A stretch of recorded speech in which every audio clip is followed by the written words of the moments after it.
At the celebration party for my younger brother's college graduation, not only did my parents kick me out of the house, but they also declared they would mortgage the house to fund his startup. Despite the fact that for the past 10 years I had quietly spent over $80,000 to support them financially. But what happened next was truly something no one could have anticipated. I'm Adam Miller, 28 years old, an assembly line worker at an auto factory in the suburbs of Ohio. My life isn't anything to brag about. I work the night shift, 12 hours a day, standing on the production line, hands tightening bolts until they go numb. The smell of machine oil, the clanging of metal, and the bone-chilling cold of the factory in winter have become a part of me.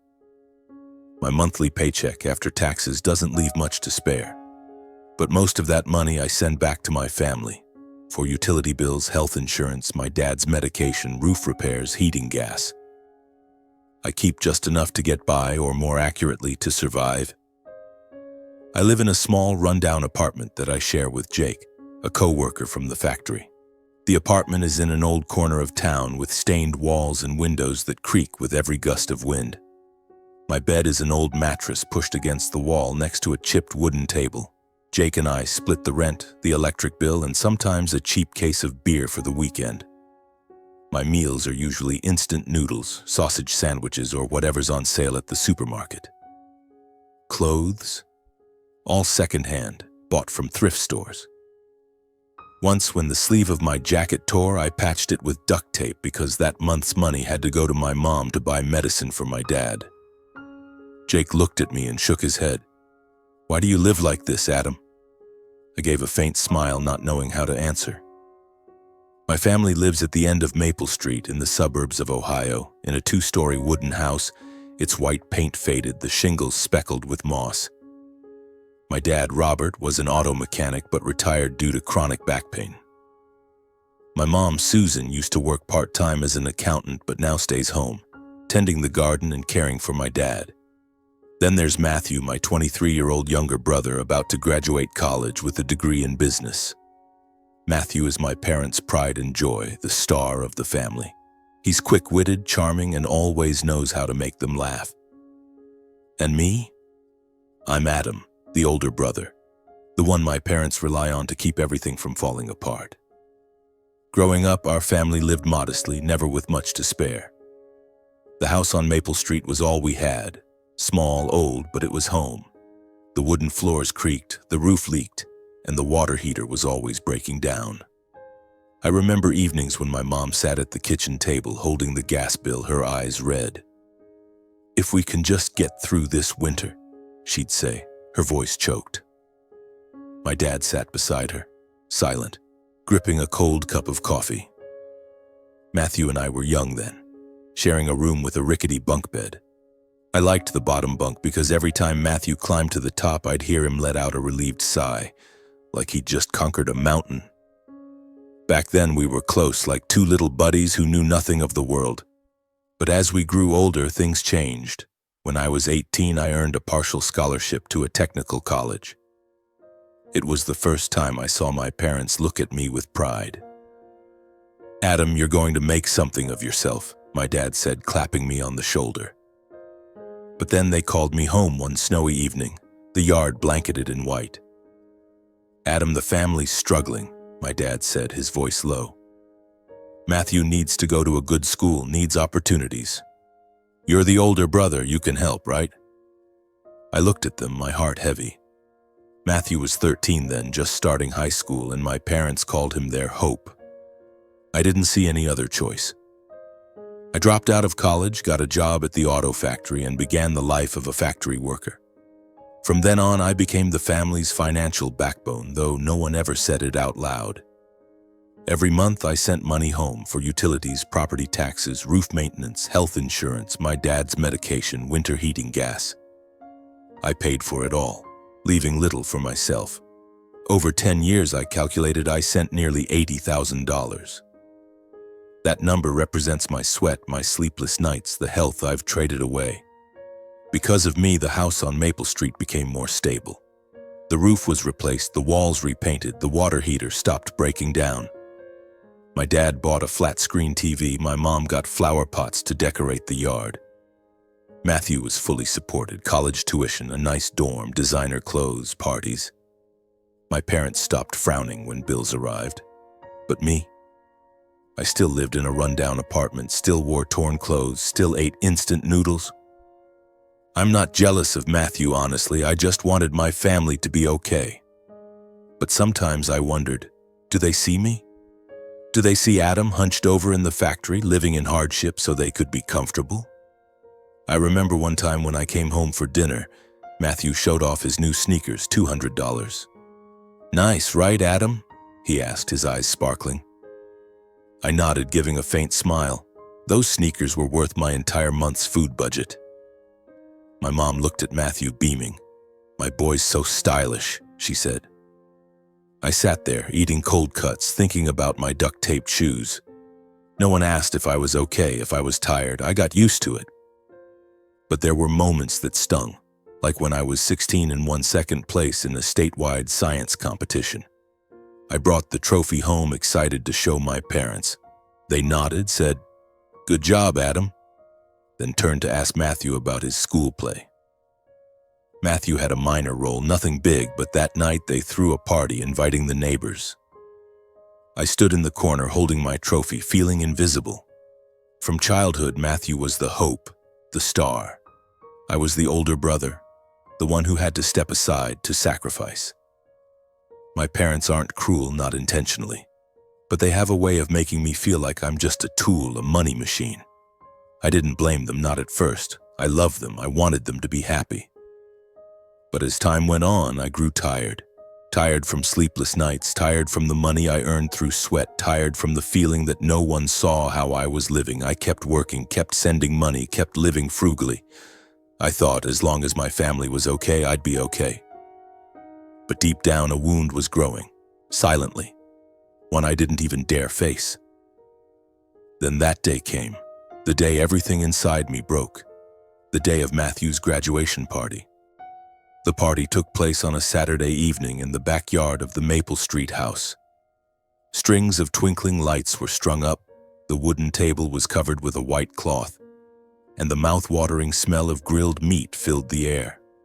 Neighbors, Matthew's friends, and a few relatives gathered in full force, laughing and chatting lively. I stood in a corner of the yard holding a cheap can of beer, watching everyone.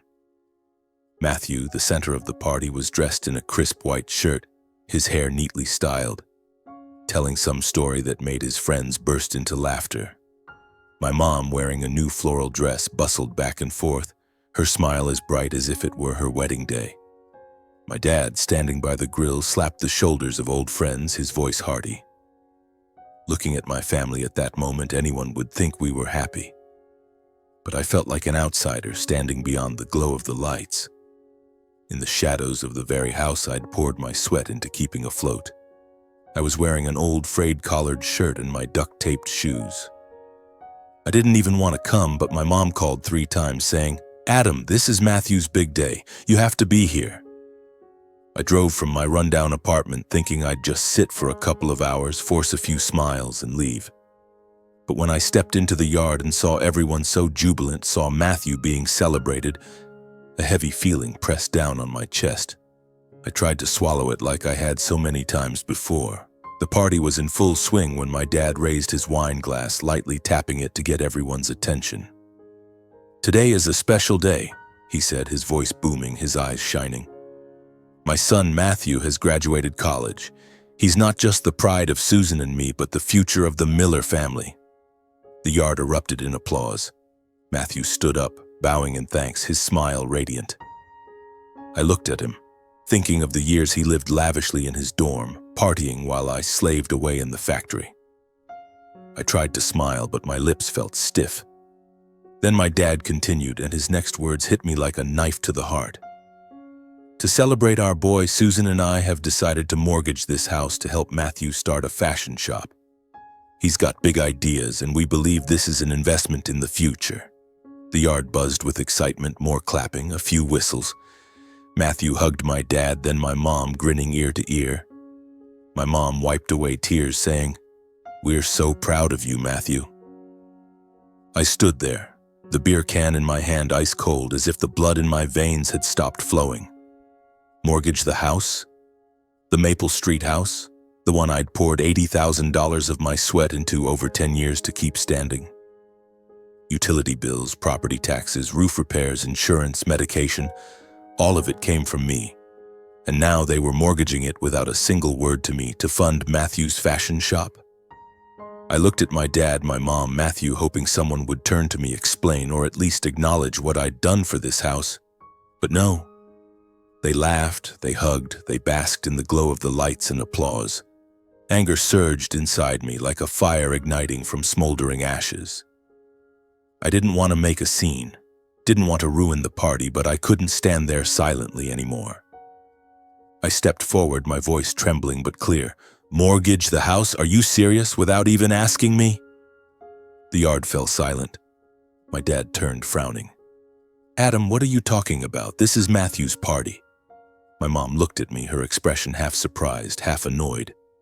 Matthew smirked as if I were some clown crashing his stage. I took a deep breath, trying to keep my voice steady. I wasn't invited to speak, was I? But I have to. For 10 years, I dropped out of college, worked night shifts at the factory, sent money home to pay for everything. Utilities, taxes, medication, roof repairs, insurance. $80,000, do you even know that? I live in a rundown apartment, eat instant noodles, wear torn clothes, all to keep this house standing. And now you're mortgaging it for Matthew's shop without a word to me? My dad's face flushed, his eyes blazing. My mom grabbed his arm as if to calm him. Matthew glared at me, muttering something under his breath. I didn't stop. I couldn't stop. From the time I was a kid, I stepped aside. Matthew got to go to college, to party, to be called the hope of the family. And me? What am I, a money machine? Have you ever asked if I'm tired, how I'm living? Enough, Adam, my dad roared, his voice like thunder. You're ruining your brother's big day. If you're jealous, just say it. Don't beat around the bush. Jealous? That word felt like a slap in the face. I looked at my dad, the man I once thought was my rock, now standing there calling me jealous. My mom spoke up, her voice icy. Adam, you're the older brother. You should understand.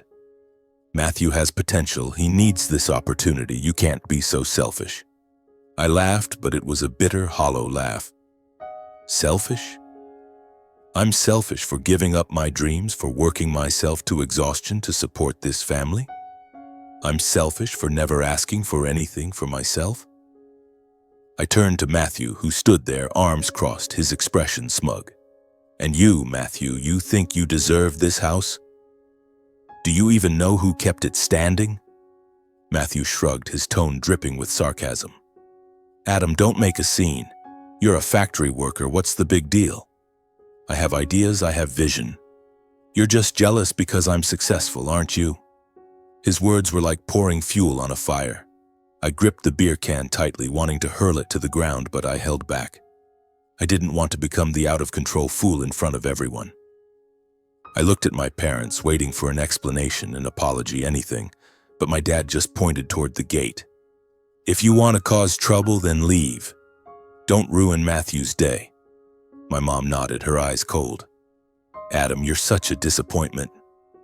I stood there in the middle of the yard, surrounded by the curious stares of neighbors and the whispers of Matthew's friends. I wanted to scream, to tell them about the nights I stayed up with back pain, the meals of nothing but instant noodles, the dreams I'd buried.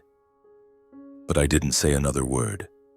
I turned and walked out of the yard, leaving behind the lights, the laughter, and my family. Inside me, something had just shattered. I drove back to my apartment in the dark, the dim streetlights flickering past the car window. The Maple Street house, the party lights, and the laughter of my parents and Matthew faded into the distance. But their words, selfish, jealous, ruining the big day, echoed in my head, slicing into my heart like a knife. I gripped the steering wheel tightly, trying to hold back tears. I didn't cry, not because I was strong, but because I was afraid that if I did, they'd see me as weak. But that night, I was weak, weaker than ever. My rundown apartment with Jake was the same as always. Stained walls, creaking windows, the faint smell of mildew lingering in the air. Jake was asleep, his snoring echoing from the next room. I sat down on my old mattress, still wearing the frayed collared shirt from the party. I looked around the room, the chipped wooden table, the rusty gas stove, the pile of dirty dishes in the sink. This was the life I'd chosen, or rather the life I'd been forced to choose. 10 years, $80,000, my sweat and health, all to keep the Maple Street house standing.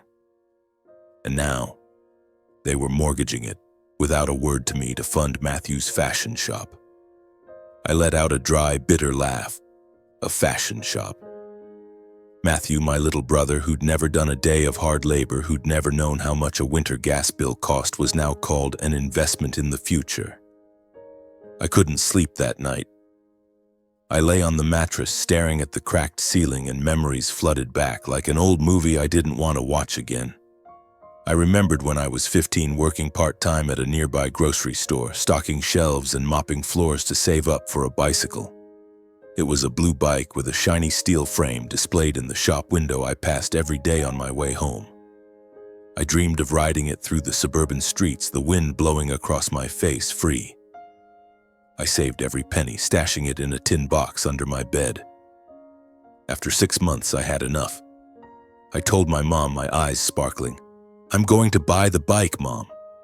She nodded, smiling kindly, but a few days later, my dad called me into the kitchen. "Adam, Matthew needs a new basketball uniform," he said, his tone firm. "He made the school team. He needs to shine. Can you let me borrow your money? I'll pay you back later." I stood there, my heart constricting. I wanted to say no, to hold on to my dream, but I nodded and handed over the tin box. Matthew's basketball uniform cost twice as much as the bike I'd dreamed of. My dad never paid me back, and my mom only said, "You're the older brother, you have to let your brother have it." I never got that bike. Matthew wore his new uniform, beaming on the court, cheered on by our parents. I stood outside the fence watching him, feeling like a shadow. Then there was the time Matthew showed off his new $200 sneakers while I patched my torn shoes with duct tape. He got to go to college, live lavishly in a dorm, party and buy designer clothes, all with our parents' money, or rather my money. Then he graduated with a business degree, average grades, nothing remarkable. But to our parents, he was the hope, the star. And me? I was the older brother, the one who had to sacrifice. I had to drop out of college despite a partial scholarship because my parents said, "Matthew needs opportunities." I started working at the auto factory, night shifts, 12 hours, my hands aching from tightening bolts. The smell of machine oil, the clanging of metal, the bone-chilling cold, it all seeped into me. My health deteriorated, my back ached, my eyes grew dark circles. I saved every penny, ate instant noodles, wore old clothes, all to send money home. For utilities, property taxes, insurance, medication, roof repairs. $80,000 over 10 years, and not a single thank you. Not a single time my parents asked how I was living. Those memories, piece by piece, were like small cuts that now merged into one large, bleeding wound. I sat up, turned on the light, and looked in the mirror. My face looked older than my age, with dark circles under my eyes, my hair disheveled. I didn't recognize myself anymore. I'd lived in hardship, scrimping and saving to support my family. I gave up my dreams, my health, my self-respect, only to be called selfish and jealous. That night I realized something. I couldn't keep going like this. I couldn't.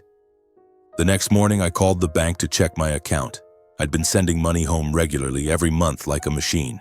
Utility bills, taxes, insurance, medication, home repairs, all went through my account. I looked at the balance, pitifully small after sending most of my paycheck away. I thought about this rundown apartment, my torn shoes, my instant noodle meals. Then I thought about my parents, about Matthew, about the house they were mortgaging without asking me. A cold shiver ran through me, not anger but clarity. I called the utility company, the gas company, the insurance company. "Cancel the services under Adam Miller's name," I said, my voice calm but firm. I called the pharmacy, canceling my dad's medication orders. I contacted the repairman, telling him not to go to Maple Street anymore. Each phone call was a cut, severing the ties that had bound me for 10 years. I didn't feel relieved, didn't feel happy. I just felt empty, as if I'd lost a part of myself. I sat down and wrote a text to my mom. "I'm done sending money. I've done enough. From now on, I'm living for myself." I hit send, then turned off my phone. I didn't want to hear what they had to say, didn't want to hear their blame, apologies, or excuses. I'd heard enough.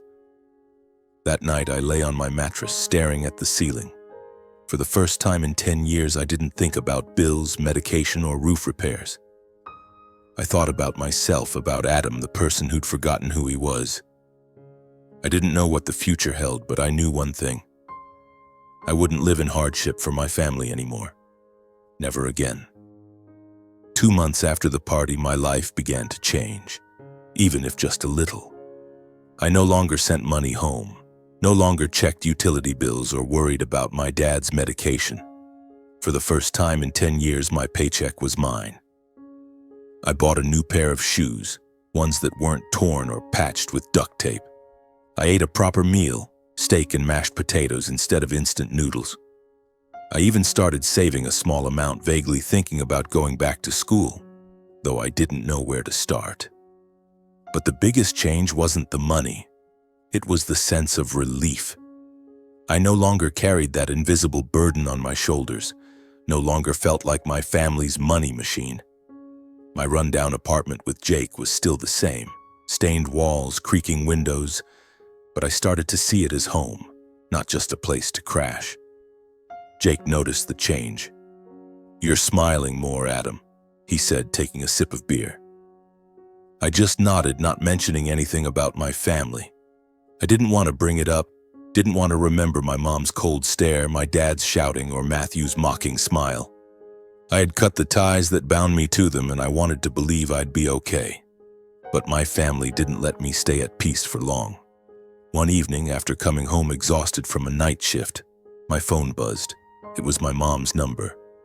I stared at the screen, my finger hesitating. For 2 months, they hadn't reached out, not a single text, not a single call. I thought they were angry, or maybe they'd realized I was no longer a tool they could rely on. I took a deep breath and answered. "Adam," my mom's voice came through frail, unlike the sharp tone from the night of the party. "Are you okay?" I didn't answer right away, just mumbled a vague, "Yeah?" She was silent for a moment, then continued, her voice choked. "Adam, the family's in a lot of trouble. Can you help?" I gripped the phone tightly, feeling like something was squeezing my heart. "What kind of trouble?" I asked, though I could already guess part of it. My mom sighed and explained that they had loaned Matthew a large sum to start his fashion shop. "He said it was a big opportunity, Adam. He promised it would succeed. But Matthew's shop ran into problems before it even opened. Suppliers demanded payment up front. The cost of renting a storefront was astronomical, and Matthew couldn't secure enough capital. My parents had drained their savings, even taken out a bank loan. But it still wasn't enough. Utility bills were piling up. They couldn't afford my dad's medication, and the mortgage payments on the Maple Street house were coming due. "Adam, just this one time," my mom said, her voice trembling. "Help us, help Matthew. You're the older brother, you've always been strong." I listened and wanted to laugh, but my throat tasted bitter. Strong? They called my 10 years of backbreaking work, my life of hardship, strong. They called my sacrifice of dreams and health strong. I stayed silent, letting her continue. "You know we love you, Adam. It's just, Matthew needs this chance. Help him and everything will be okay." I closed my eyes and the image of the Maple Street house flashed in my mind. The roof I paid to repair, the walls I paid to paint, the bills I covered every month. $80,000, 10 years. And they never asked if I was tired, how I was living. Now they were calling, not to apologize, not to understand me, but to ask for money again. I opened my eyes, my voice calm but cold. "Mom, I can't help." "Adam," she nearly shouted, her voice a mix of shock and anger. "What are you saying? You can't abandon your family like this." I heard my dad muttering something in the background, Then my mom continued, her tone urgent. Think it over, Adam. We've done everything for you, raised you, and now you're turning your back on us? I let out a dry laugh, devoid of any joy. Raised me? Mom, I dropped out of college to work, to pay the bills, to support the whole family. I live in a rundown apartment, eat instant noodles, wear torn clothes so you and Matthew could live comfortably. I've done enough. Now I have to live for myself. She went quiet, but I could hear her breathing heavily, as if trying to hold back tears. Adam, you're so selfish, she said, her voice softer now. Who do you think you are to talk like that? Matthew is your brother. He needs you. I shook my head, though she couldn't see. Matthew doesn't need me. He needs money, and I don't have any more to give. I hung up, my hand shaking. The phone buzzed again immediately, but I didn't answer. I turned it off and tossed it onto the table. I sat down on my old mattress, my mind reeling. I wasn't angry at my mom, my dad, or Matthew. I was just tired. Tired of their blame, tired of them never seeing me as a person, only as a source of money. I thought about the years slaving away at the factory, about my torn shoes, about the bicycle I never got. I thought about the night of the party when my dad yelled at me, when my mom called me selfish, when Matthew mocked me as a lowly worker. They would never change. They would never see me. The next day, my dad called. I didn't pick up, but he left a voicemail. Adam, you have to help the family. If you don't, we'll lose everything. Do you want your parents out on the street? I listened to the message, then deleted it. I didn't respond. I couldn't. If I went back, if I sent money, I'd become the Adam of 10 years ago. The Adam who lived in hardship, sacrificed everything only to be taken for granted.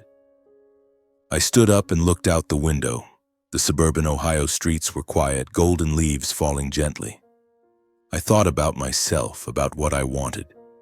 A technical course, a better apartment, a life free of other people's bills and responsibilities. I didn't know where I was headed, but I knew I wasn't going back. Never again.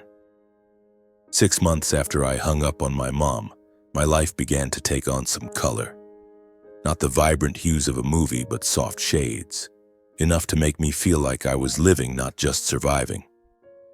I was still working at the auto factory, but last month the manager called me into his office. Adam, you've been doing great work, he said, sliding a piece of paper across the desk. We want you to be the line supervisor. I looked at the paper. A new contract with a 30% raise. I nodded, trying to hide my smile. For the first time in 10 years, I felt my efforts were recognized, not by my family, but by myself. With the new salary, I moved out of the rundown apartment I shared with Jake. I rented a small place in a quieter neighborhood with windows overlooking a park, walls free of stains and no smell of mildew. It was still simple. 1 bedroom, a kitchen corner, a new wooden table, but it was mine. I bought a decent bed that didn't creak and a small TV, a luxury I'd never considered before. Jake came to visit, looked around, and whistled. You're moving up, Adam, I laughed, handing him a beer. Moving up? Maybe not, but at least I was living for myself. I enrolled in a night technical course at the local community college. 3 evenings a week after my shift, I sat in a classroom listening to lectures on circuits and mechanical systems. The numbers, diagrams, and assignments were exhausting, but they also made me feel alive. I'd once dreamed of college, of becoming an engineer. Now at 28, I was starting over, slowly but steadily. Every night I sat at my table, opened my books, took notes, and felt like I was building something, not for anyone else, but for myself. I started saving, not much, but enough to think about the future. A small house, a trip somewhere, or just a rainy day fund so I'd never have to live like before. I ate better, no longer relying on instant noodles every day. I bought new clothes, not just clearance items. I even started jogging in the mornings, breathing in the fresh air at the park. My back hurt less, the dark circles under my eyes faded. I looked in the mirror and saw a different Adam. Not the hunched-over factory worker, but a man rediscovering himself. I didn't contact my family. My phone no longer buzzed with calls from my mom or texts from my dad. I didn't know how they were doing, and for the first time, I didn't feel guilty about it. I had done more than enough, $80,000, 10 years, in my own self-respect. I didn't resent them, but I chose myself. And for the first time, I felt free. One afternoon, as I returned from class, the doorbell rang. I opened the door and was surprised to see Aunt Ellen, my dad's sister, standing there. She wore a gray sweater, her hair tied back neatly, her kind eyes filled with worry. "Adam, can I come in?" she asked. I nodded, invited her inside, and poured her a glass of water. Aunt Ellen had always been close to me, but we rarely saw each other since she lived in the next city, working as a nurse and busy with her own family. I had a feeling she wasn't here just to visit. She sat down, looking around my small apartment, the window overlooking the park, the new wooden table, no longer the musty smell of my old place. "You're really doing okay," she said, offering a faint smile. But that smile quickly faded. She took a deep breath and began talking about my family, her voice low and somber. Without my money, the Maple Street house crumbled like a sandcastle. My parents had poured all their savings and taken out more bank loans to fund Matthew's fashion shop. But the venture failed spectacularly. Matthew chose the wrong location, didn't know how to manage, and suppliers cut ties when he couldn't pay. The shop shut down after 2 months, leaving behind a mountain of debt. Matthew tried to find a job, but with his average degree and smug attitude, no one hired him. Now he was back home, living off my parents, constantly grumbling and blaming everyone else. My parents, nearing 70, couldn't keep up with the mortgage payments. The bank foreclosed on the Maple Street house, the house I'd poured $80,000 into to keep standing. They moved into a small, rundown rental apartment with peeling walls and dripping pipes. My dad, despite his chronic back pain, took a job as a server at a diner, wiping tables and washing dishes, his steps heavy and labored. My mom started cleaning houses for others, her hands trembling from exhaustion. They ate meager meals and couldn't afford my dad's medication. "They're suffering, Adam," Aunt Ellen said, her eyes red. "I feel for them, but I can't help much." I sat silently, feeling as if something were crushing my heart. I pictured my dad, his hair now white, hunched over wiping tables in a crowded diner. I pictured my mom, frail and aging, sweeping someone else's floors, her eyes weary. I pictured Matthew, once the hope of the family, now a bitter failure. Part of me wanted to pick up the phone, send money, and help them get back on their feet. I remembered the days we gathered at Maple Street, my mom's laughter, my dad's deep voice. Despite their unfair treatment, they were still my family. But then I remembered the night of the party, my mom's cold stare, my dad's shouting, Matthew's mocking smile. I remembered the 10 years I lived in hardship, slaving away without a single thank you. My heart was torn, caught between two paths. I looked at Aunt Ellen, my voice soft. "Aunt Ellen, should I help them? I don't want them to suffer, but I'm scared of falling back into that cycle." She took my hand, her eyes firm but warm. "Adam, don't," she said, her voice resolute. "Your parents, Matthew, they're still stubborn. They're not sorry, they don't realize how much they've taken you for granted. They blame you, saying if you hadn't stopped sending money, things would be different. Matthew's even worse. He calls you selfish, says you ruined his dreams. They haven't learned from their mistakes. They only know how to point fingers." I frowned, my heart stinging.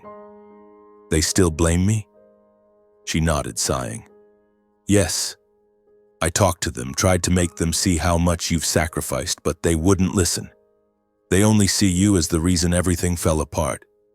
She squeezed my hand tightly. "Adam, you've done more than enough. 10 years, $80,000, your dreams. Now it's time to take care of yourself.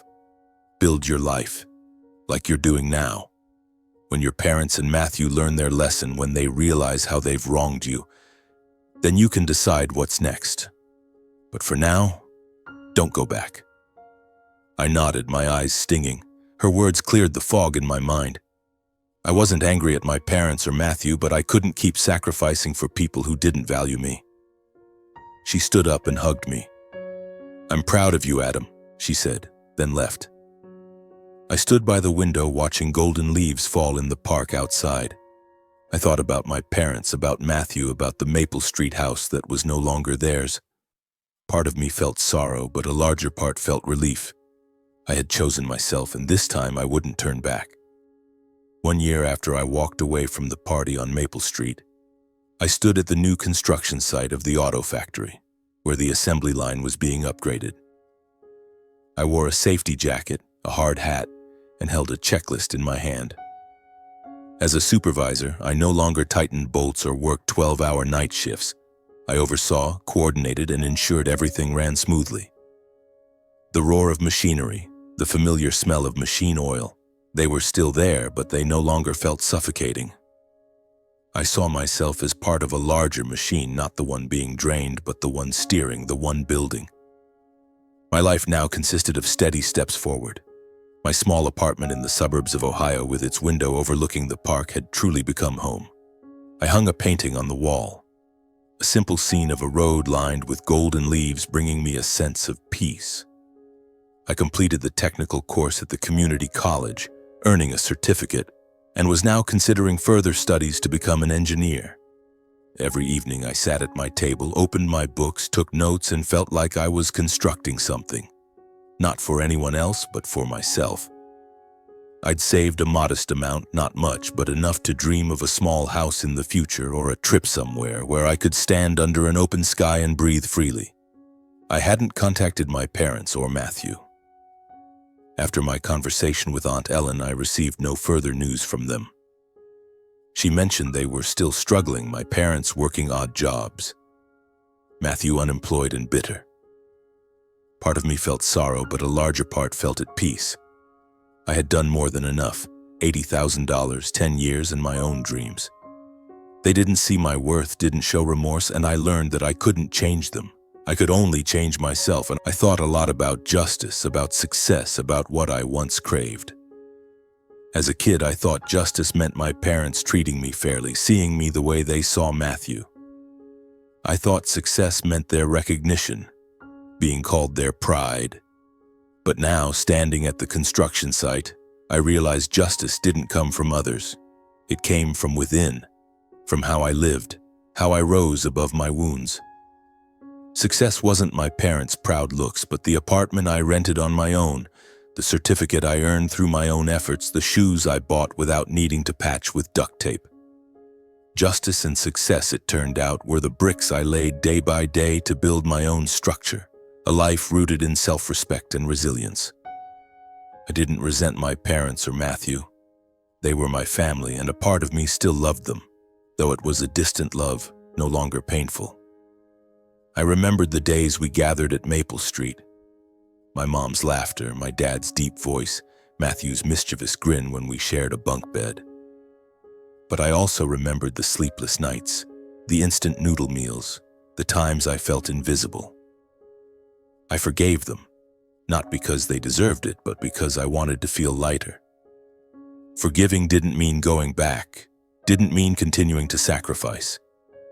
Forgiving meant moving forward, unburdened by their weight.